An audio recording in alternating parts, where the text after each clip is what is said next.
কবিতার শীর্ষক অন্ধারর অস্মিতা। ভাগ্যর বিড়ম্বনা ও বিভ্রম ভিতরে ଅନ୍ଧାରର ଅସ୍ମିତାର ରୂପକଳ୍ପ ଆଉ କ'ଣ ହୋଇପାରେ? ଭାଗ୍ୟର ବିଡ଼ମ୍ବନା ଓ ବିଭ୍ରମ ଭିତରେ ଅନ୍ଧାରର ଅସ୍ମିତାର ରୂପକଳ୍ପ ଆଉ କ'ଣ ହୋଇପାରେ? ଯଦି ହାତ ପାପୁଲିରୁ ଉଭେଇ ଯାଏ ମୋ ନିରୀହ ପାପର ଦାଗ, ଆଖିରୁ ସରିଯାଏ ଦୃଶ୍ୟବୋଧର ଅଙ୍ଗୀକାର, ମୁହଁର ମୁଖା ଯଦି ଶୋଷି ନିଏ ସୂର୍ଯ୍ୟାସ୍ତର ଶେଷ ରଙ୍ଗର ଇସ୍ତାହାର, ଚାଲି ଚାଲି ଥକି ପଡ଼ିବା ବେଳରେ ରାସ୍ତା କଡ଼ର ଝଙ୍କା ବରଗଛ ହିଁ ମୋତେ ଅପେକ୍ଷା କରିଥାଏ ତା ନିଜ ପ୍ରାଚୀନ କାହାଣୀ ଶୁଣେଇବାକୁ।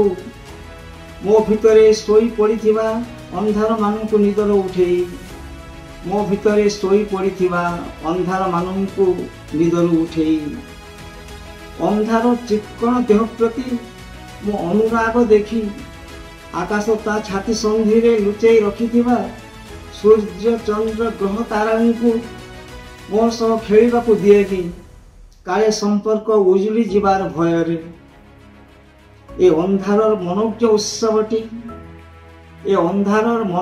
ଉତ୍ସବଟି ଆଉ କେତେ ଦିନ ଚାଲିବ? ରୂପ ରାଗ ସାଉଁଟି ଚେତନାର ଚିତ୍ରପଟରେ ରଙ୍ଗ ଭରି ମୋ ଭିତରେ ଲୁଚିଥିବା ଆଲୁଅର ଭାବଭୂମି ଖୋଜିବାକୁ, ବୀଜ ଭିତରେ ଖୁନ୍ଦି ହୋଇଥିବା ଶାଗୁଆ ସ୍ୱପ୍ନ ସାକାର କରିବାକୁ, ମାଟି ଭିତରେ ଆତୁର ଥିବା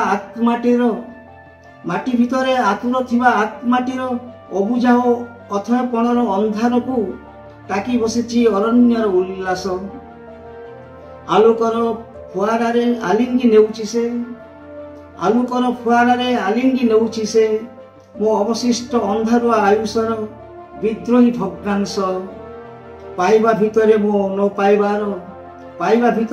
ପାଇବାର ଆଦିମ ଅବଶୋଷ। ଧନ୍ୟବାଦ।